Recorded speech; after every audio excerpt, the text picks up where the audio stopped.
오늘 본문 말씀은 누가복음 24장 13절에서 27절 말씀입니다. 그날에 그들 중 둘이 예루살렘에서 25리 되는 엠마오라는 마을로 가면서 이 모든 된 일을 서로 이야기하더라.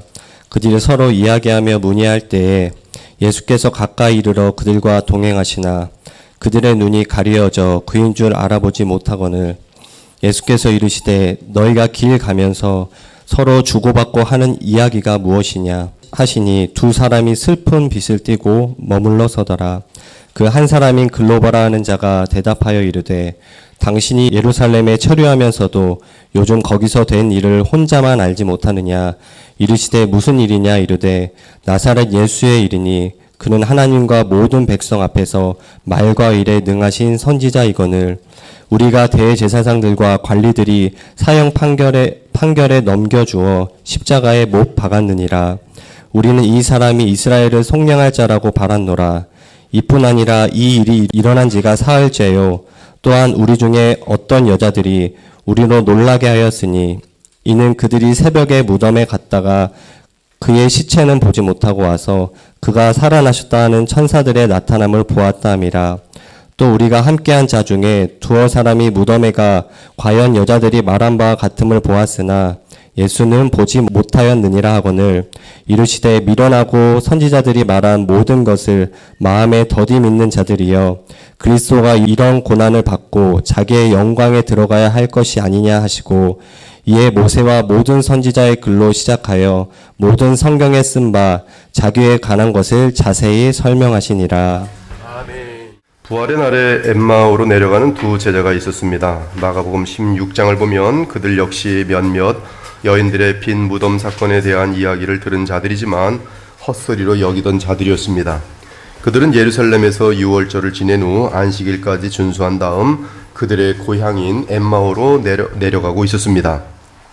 즉 부활의 날 오후 주일 오후에 그들은 슬픔으로 가득한 채 집으로 돌아가고 있었습니다. 예루살렘에서 엠마오까지는 약 11km 되는데 걸어서 2-3시간 정도가 걸립니다. 누가복음 24장 14절과 15절을 보면 그들은 지난 한 주에 있었던 모든 사건들에 대해 이야기를 나누었다고 기록하고 있습니다. 그들은 주일 아침에 몇몇 여인들이 예수님의 무덤에 다녀온 이야기에 대해서도 대화를 나누었습니다. 그들은 그 여인들이 헛것을 보고 헛소리를 한다고 여겼습니다. 그들이 이렇게 상심한 채 걷고 있는데 부활하신 예수께서 그들에게 다가가셔서 함께 걸으셨습니다. 그러면서 그들의 대화에 합세하였습니다. 하지만 그들은 예수님을 알아보지 못했습니다. 누가는 그들의 눈이 가리어져서 그인 줄 알아보지 못하거늘 이라고 기록하고 있습니다. 여기서 가리어져서라는 단어는 이 과거형 피동태로 되어 있는데요. 즉 그들의 눈이 외부의 어떤 요인에 의해 가리어져서 예수님을 알아보지 못했다는 뜻이 이 NLT 영어 버전은 하나님께서 그들의 눈을 가리웠기 때문에 그들이 예수님을 알아보지 못하였다라고 번역하여 놓았습니다. 물론 두 제자는 부활하신 예수님을 만나게 될 것을 전혀 기대하지 못하였을 것입니다. 그들은 예수님과 함께 걷는 동안 계속 주님을 알아보지 못했습니다. 그들의 눈은 예수님을 보고 있었지만 그들의 지각과 마음은 예수님을 전혀 인식하지 못하였습니다. 두 제자에게 나타나신 부활하신 예수님의 모습은 분명히 사람의 모습이었습니다. 그런데도 그들은 주님을 알아보지 못합니다. 31절을 보면 그들이 주님을 전혀 알아보지 못하다가 갑자기 알아보게 됩니다. 이때 31절 역시 하나님의 간섭 때문에 그들이 주 예수님을 알아보게 된 것을 암시합니다. 그들의 눈이 밝아져 그인 줄 알아보더니 즉 문맥으로 볼 때 그 두 제자가 주님을 알아보는 것은 하나님의 주권에 달려있는 것을 알 수 있습니다. 이는 부활하신 예수님의 뜻에 따라 그들의 지각과 마음이 닫히기도 하고 열리기도 하는 것을 의미합니다. 두 제자를 따라온 낯선 사람, 즉 예수님은 그들의 대화를 계속 듣고 계셨습니다. 그들은 마음이 무거운 상태에서 서로 대화를 하고 있었습니다. 그러므로 예수께서 그들에게 질문하는 것은 매우 자연스러웠습니다. 어느 순간 예수께서 그들에게 물으셨습니다. 당신들이 걸어가면서 서로 주고받은 이야기가 무엇입니까? 그러자 그들은 잠깐 서서 예수님을 똑바로 보았습니다. 그들의 얼굴에는 슬픈 기색이 역력했습니다. 낙심과 절망도 있었습니다. 그들은 지난주에 예루살렘에서 발생한 끔찍한 사건들 및 그 후 제자들 사이에 들린 몇몇 여인들이 전한 이상한 이야기 때문에 멍한 상태에 있었어요. 그런 상태에서 예수님의 질문을 받은 그들은 도대체 예루살렘에서 발생한 일을 모르는 사람도 있는가 하고 의아해하는 표정을 지었습니다. 그들 중에 글로바라는 제자가 예수님의 질문에 답변합니다. 당신은 우리처럼 유월절 때문에 예루살렘을 방문하고 돌아가는 것 같은데 그곳에서 최근에 무슨 일이 일어났는지 모른다는 말씀이요? 어떻게 온 세상이 아는 일을 당신 혼자만 모를 수가 있어? 예수께서 물으셨습니다. 무슨 일이 있었습니까? 그들이 답변합니다. 나사렛 예수님에 관한 일인데 그는 하나님과 모든 백성 앞에서 말씀과 능력을 나타내던 선지자였어. 그런데 대제사장들과 이 로마 통치자들이 그분을 판결에 넘겨주어 십자가에 못 박았지요.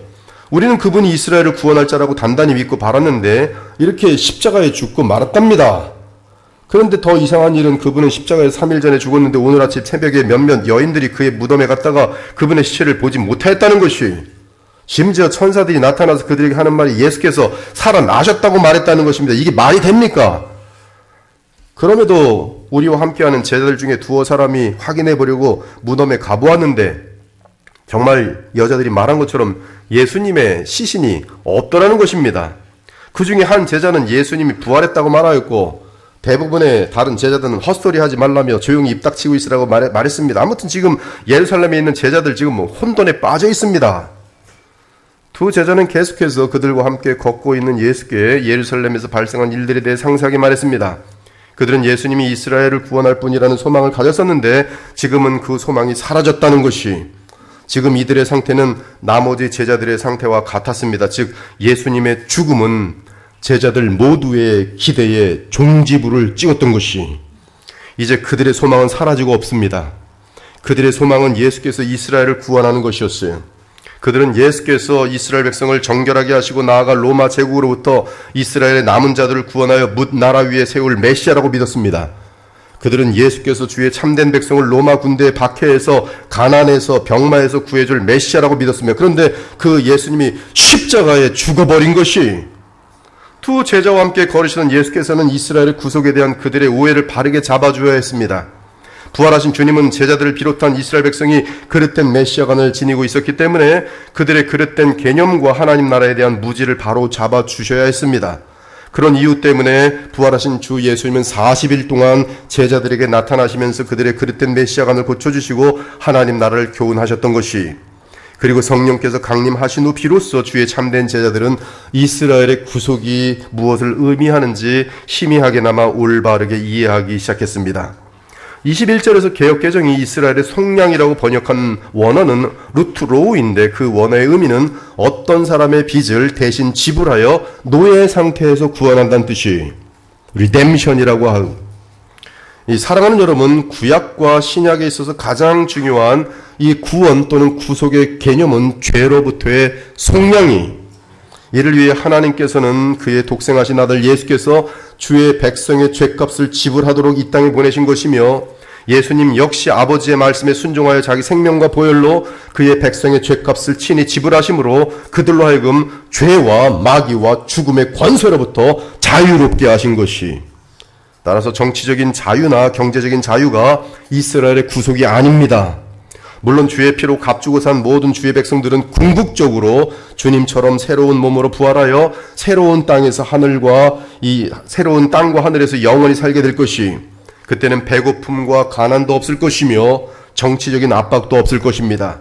오직 완전한 풍성함과 자유함 가운데 한없는 지복을 누리게 될 것이, 그러나 그때까지 그리스도의 구속은 죄로부터의 구원이며 이를 위해 지불해야 하는 것은 죄인의 생명을 살리기 위한 의인의 생명입니다.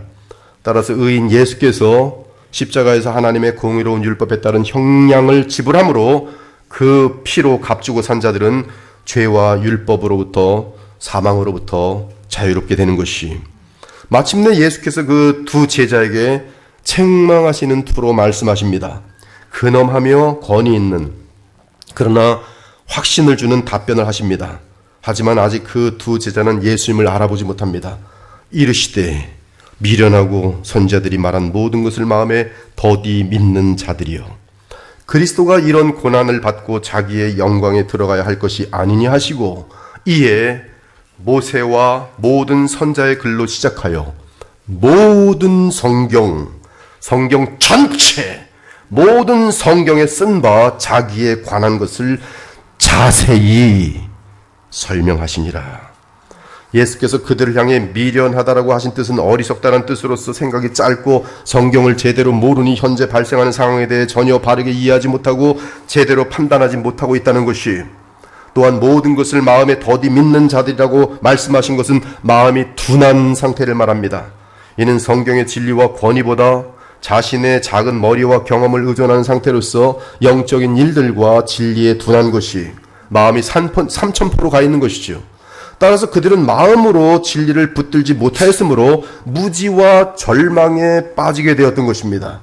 한편 예수께서 모세와 모든 선자의 글이라고 한 것은 구약 성경 전체를 말합니다.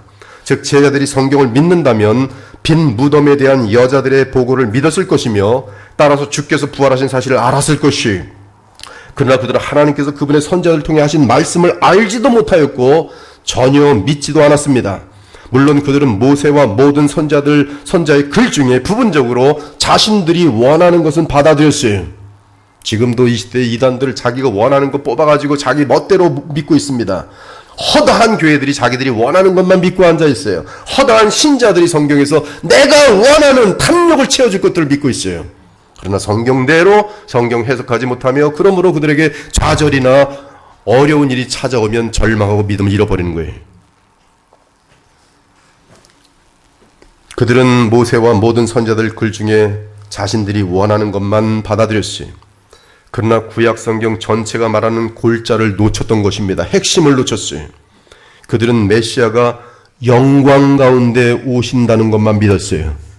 그들은 고난받는 종에 대한 선지자들의 예언은 건너뛰었고 받아들이기를 원치 않았습니다. 이 사실은 26절에서 분명하여집니다. 그리스도가 이런 고난을 받고 자기의 영광에 들어가야 할 것이 아니냐. 예수님의 반문적인 질문은 강한 긍정을 의미합니다. 이 고난은 마땅한 것인데 왜 모르느냐는 것이, 즉 구약 성경 전체가 말하는 골자는 그리스도가 고난을 받고 자기 영광에 들어간다는 사실입니다. 메시아는 무엇보다 먼저 고난을 받아야 합니다. 그래야 영광에 들어갈 수 있어요. 죄가 들어온 이후 하나님의 경륜은 메시아가 이스라엘 구속하기 위해 고난을 받는 것이었어요. 따라서 구약에서 그리스도는 여호와 하나님의 고난받는 종으로 예언되어 왔습니다. 그러므로 구약의 모든 예언들은 먼저 그리스도의 고난이 오고 그 다음에 영광이 임하는 것으로 성취됩니다. 이를 위한 하나님의 주권적인 계획이 모세와 모든 선자들 통해 하나님의 계시로 전달되었어요. 정확하게. 그러나 이스라엘 사람들은 영광을 얻는 그리스도는 받아들였으나 고난받는 그리스도는 거절하였던 것입니다. 믿지 않았던 것이에요. 따라서 하나님이 보내신 메시아를 믿는 데 있어서 십자가 사건은 그들에게 가장 큰 걸림돌이었어요. 사랑하는 여러분, 주 예수께서 이 땅에 오신 가장 중요한 목적은 고난을 통해 부활의 영광에 이르는 것이, 그리스도는 십자가에서 하나님 앞에서 자기 백성을 위한 대속제물이 되심으로 영광에 들어가셨습니다. 주 하나님의 독생하신 아들이신 그리스도는 자기 백성의 죄를 대속하기 위한 대가를 완전하게 치르셨어요. 따라서 고난이 먼저요, 그 후 영광에 들어가는 것이. 한편 하늘 아버지께서는 죄인들을 위한 그리스도의 대속을 받아들이셨어요. 그 약속에 따라 그리스도를 하나님 보좌 우편에 앉히심으로 영원한 영광에 들어가게 하셨습니다. 현재 인자이며 그리스도이신 우리 주 예수님은 온 하늘과 땅의 왕이며 구주십니다. 그분에게 모든 심판의 권세가 주어져 있습니다. 우리의 믿음은 주 예수 그리스도께서 나의 죄를 위하여 속죄제물이 되셨고 그 후에 영광에 들어가신 사실에 서 있어요. 이처럼 예수께서는 모든 구약이 자신에 대한 위대한 파노라마인 사실을 두 제자에게 알려주셨습니다. 27절을 보니 예수께서는 모세로부터 시작하여 모든 선자들을 들어 구약 성경 전체가 예수님 자신에 대한 것임을 자세히 설명해 주십니다. 이에 모세와 모든 선자의 글로 시작하여 모든 성경에 쓴 바 자기에 관한 것을 자세히 설명하시니라. 예수님의 교훈 방법은 언제나 하나님의 말씀으로 돌아가게 하는 것이에요. 솔라 스크립추라. 그것이 예수님의 교훈 방법입니다. 그리고 하나님의 말씀으로부터 말씀 전체가 그리스도 예수님에 관한 것임을 알려주십니다. 사랑하는 여러분, 예수님은 엠마오로 내려가는 제자들에게 새로운 계시를 주신 것이 아니에요. 단지 성경으로 돌아가 성경을 바르게 해석할 수 있도록 도와주셨어요. 부활하여 영광을 얻으신 주 예수 그리스도께서는 모든 성경이 자신에 대한 것임을 분명하게 한 후에 모든 성경을 그리스도 중심으로 해석해 주셨습니다. 그리고 그 해석의 골자는 이미 살펴본 것처럼 26절에 즉 그리스도가 이런 고난을 받고 자기 영광에 들어가야 할 것이 아니하는 것이. 드디어 두 제자와 예수님은 엠마오에 도착했습니다. 그때는 날이 이미 저물었어요. 두 제자는 예수님과 함께 식사하고 그것에 함께 묵자고 제안했습니다. 예수께서는 마지못해 그들의 간절한 청을 받아들이셨어요. 예수님은 그들의 손님으로 초대되어 식탁에 앉으셨습니다. 예수님은 식탁에 앉으시사 떡을 떼신 후에 축사하셨어요. 그리고 그 떡을 제자들에게 나누셨습니다. 그들은 주님으로부터 떡을 받았어요. 그러자 그들의 눈이 밝게 열리면서 예수님을 온전하게 알아보게 됐어요. 예수님이셨네요. 아니 도대체 우리 선생님이신 예수님하고 지금 몇 시간을 같이 걸어왔는데 아니 주님을 못 알아보더니 도대체 이게 어떻게 된 거지? 그때 그들은 예수님을 알아보면서 예수님이 부활하셨다는 사실을 깨닫게 되었어요. 지금까지 그들은 예수님을 보고 있었지만 심지어 같이 있은 지 벌써 꽤 오랜 시간이 되었지만 아직까지 주님을 알아보지 못하고 있었습니다. 그러나 주께서 축사하시고 떡을 떼어주시는 그 순간 갑자기 그들의 눈이 열리면서 예수님을 알아보게 된 것이, 이것은 하나님의 역사입니다. 예수 그리스도의 뜻입니다. 그들의 눈과 이성과 마음이 주 하나님 및 예수님에 의해 밝게 열려 부활의 예수님을 분명하게 알아보게 된 것이, 아마도 주 예수께서 떡을 떼시는 모습과 행위 그리고 감사기도를 드리시는 특이한 모습으로 인해 그들의 눈이 열려 주님을 알아보게 되었을 것이, 엠마오로 내려간 두 제자가 황급하게 예루살렘으로 올라와 11제자 및 여러 성도들을 만나는 장면이 나옵니다. 그런데 갑자기 그들 가운데 부활하신 예수께서 나타나셔서 말씀하십니다. 또 이르시되 내가 너희와 함께 있을 때 너희에게 말한 바 곧 모세의 율법과 선자의 글과 시편에 나를 가리켜 기록된 모든 것이 이루어져야 하리라 한 말이 이것이라 하시고 이에 그들의 마음을 열어 성경을 깨닫게 하시고, 또 이르시되 이같이 그리스도가 고난을 받고 제3일에 죽은 자 가운데 살아날 것과 또 그의 이름으로 죄사함을 받게 하는 회개가 예루살렘에서 시작하여 모든 만민에게 모든 족속에게 전파될 것이 기록되었으니 너희는 이 모든 일의 증인이라. 거기서도 예수께서 그들의 마음을 열어주셔서 성경을 깨닫게 하셨다고 말합니다. 그리고 성경을 깨달을 때 알게 되는 골자는 그리스도가 고난을 받고 제3일에 죽은 자 가운데 살아나는 것이, 그리고 그 골자가 중요한 것은 바로 그리스도의 십자가의 고난과 부활은 주의 백성의 죄사함을 위한 사건이라는 것이, 그것이 바로 복음이며 그것이 영생을 얻는 유일한 길인 것이. 아무튼 부활하신 예수께서 그들의 마음을 여셔서 그들이 성경을 깨닫게 되었다고 말합니다. 부활하신 예수께서는 구약의 정통한 바울에게도 친히 나타나셔서 성경을 바르게 깨닫게 해주셨어요. 따라서 그는 복음과 하나님 나라를 위하여 이방인의 사도가 될 수 있었습니다. 그러므로 누구든지 성경을 바르게 해석하여 아는 것은 오직 하나님의 은혜이며 부활 승천하신 우리 주 예수 그리스도의 성령을 통한 역사인 것이, 그것은 초자연적인 이 세상을 창조한 것보다 더 엄청난 사건인 것이, 여러분 한 사람의 구원이 천하보다 귀하다는 사실 아십니까? 쉽지 않아요. 한 영혼 구원한다는 것은 어마어마한 사건이, 어마어마한 사건입니다. 구원을 우습게 여기지 마십시오. 어마어마한 사건이. 사랑하는 여러분, 부활하신 예수님은 환상이나 허상이 아닙니다. 저는 속이 뒤틀릴 때가 많아요. 부활을 철학적으로 만들어가지고 아주 멋있고 똑똑하게 말하는 이 가짜 목사들 너무나 많아요. 생명을 주고 죄사함을 주는 실제적인 역사적 사건을 아주 자기가 똑똑한 것처럼 철학 교수니 뭐니. 부활하신 예수님은 환상이나 허상이 아니 유령도 아닙니다. 그분은 시간과 공간의 역사 속에 실제하는 분이십니다. 기독교는 인간의 사상에 서 있지 않습니다. 사람들이 지어낸 이야기에 서 있지 않습니다. 심지어 어떤 올바른 도덕적인 교훈에 서 있는 것도 아닙니다. 철학도 아닙니다. 기독교는 부활의 역사성과 그 실제 사건에 서 있습니다. 그러므로 역사 가운데 부활하신 예수 그리스도는 기독교의 바탕이며 근원이에요. 우리의 절대적인 소망입니다. 이것을 믿지 않는 사람은 그가 아무리 스스로 기독교인이라 할지라도 가짜래. 절대 영생 얻지 못합니다. 절대 그 속의 교만과 죄성을 이겨낼 수 없어요. 하나님이 허락하지 않으십니다. 31절을 보니 두 제자의 눈이 밝아져 예수님을 알아보자 그 순간 예수님은 그들이 보는 앞에서 사라졌어요. 31절의 뜻은 예수께서 그들의 눈에 보이지 않게 되었다는 뜻입니다. 예수님은 방금 전에 그들과 함께 분명히 같이 있었어요.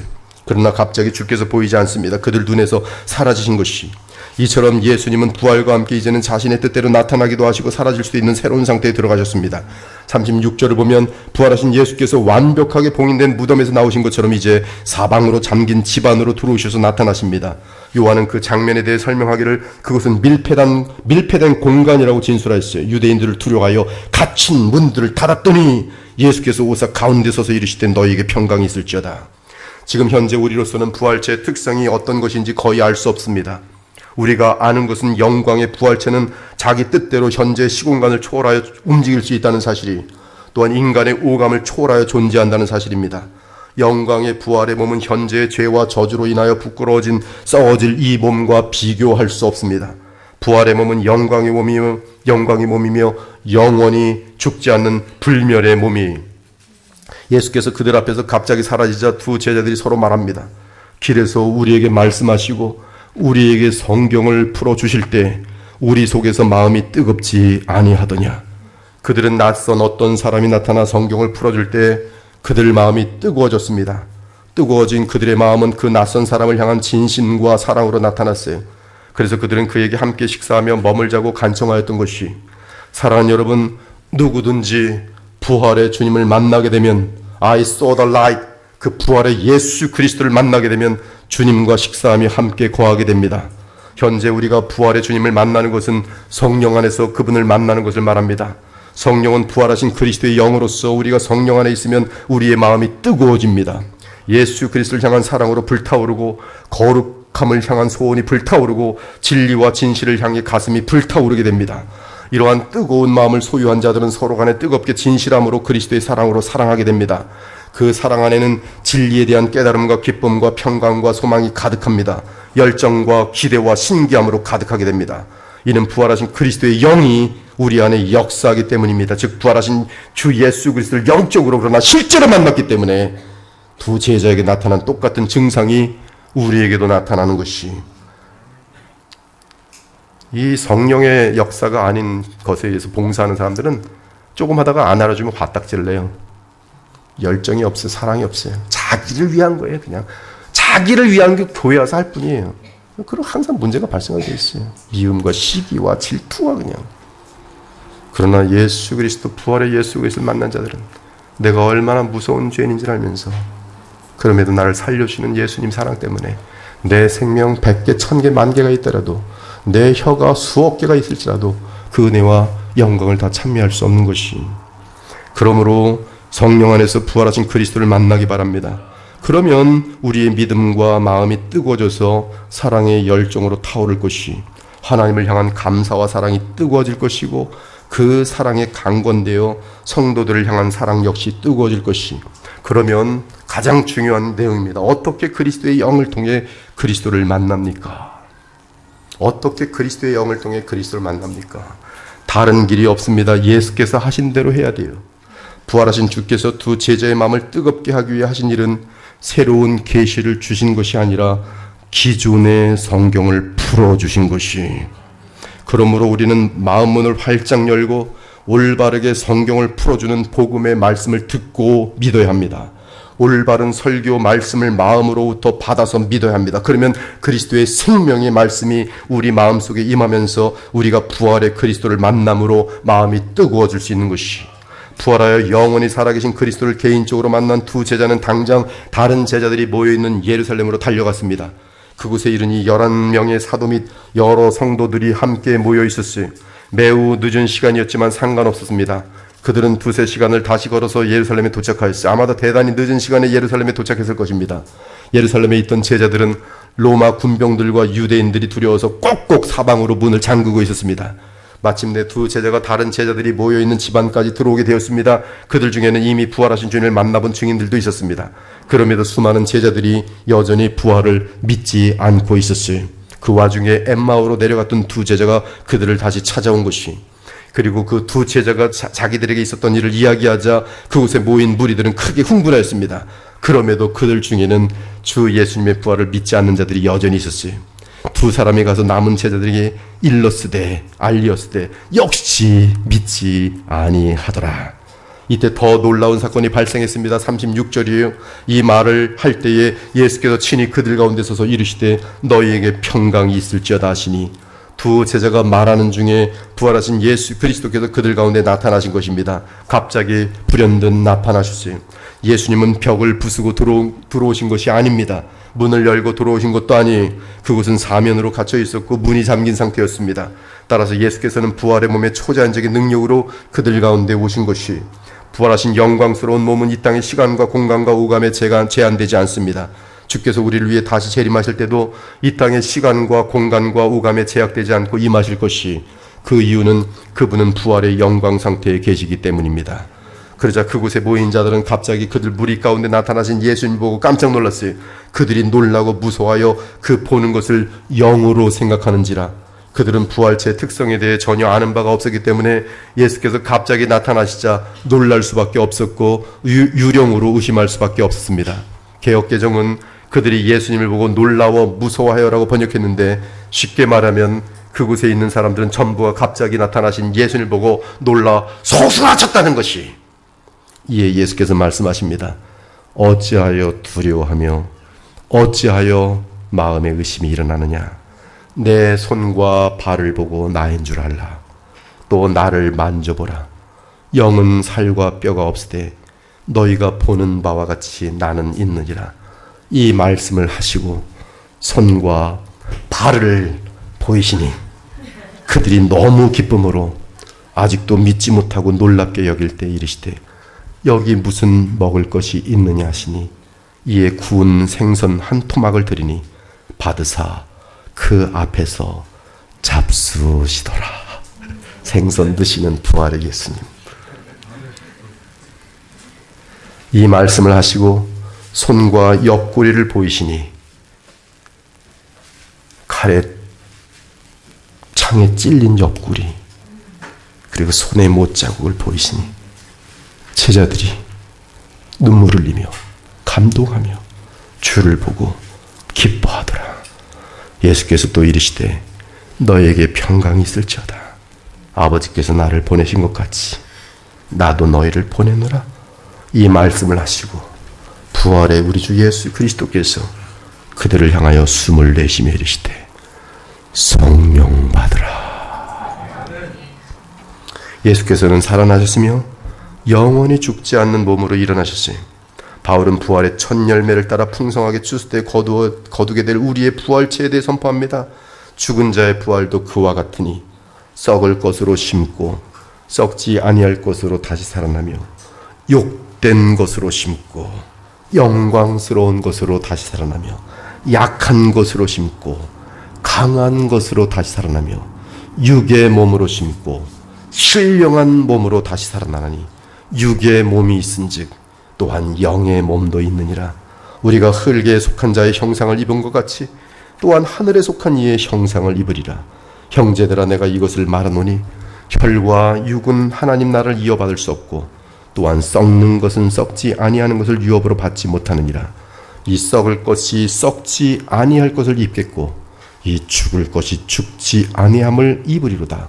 이 썩을 것이 썩지 아니함을 입고 이 죽을 것이 죽지 아니함을 입을 때에는 사망을 삼키고 이기리라고 기록된 말씀이 성취되리라. 다시는 죽지 않아요. 여러분들이 영원히 죽지 않아요. 영원히 여러분의 몸이 죽질 않아요. 그리고 그 몸으로 썩지 아니할 새하늘과 새 땅을 유업으로 받아서 영원히 forever 우리 부활의 예수 그리스도와 함께 왕노릇하며 영원히 행복하게 사는 것이, 그것이 복음이에요. 오늘 이 영광스러운 부활의 날을 맞아 우리의 영원한 참 소망을 붙들기 바랍니다. 그 소망은 우리의 부활이 영원히 죽지 않는 인간의 영광스러운 몸을 입고 살게 될 하나님의 나라, 그 나라가 우리의 영원한 소망이며 그 나라의 주인이 바로 우리 주 예수 그리스도십니다. 오늘도 주 예수 그리스도를 왕으로 모시고 순종함으로 부활의 보증이신 성령으로 충만하여지는 저와 여러분 되시기를 우리 주 예수 그리스도의 이름으로 축원합니다. 아멘.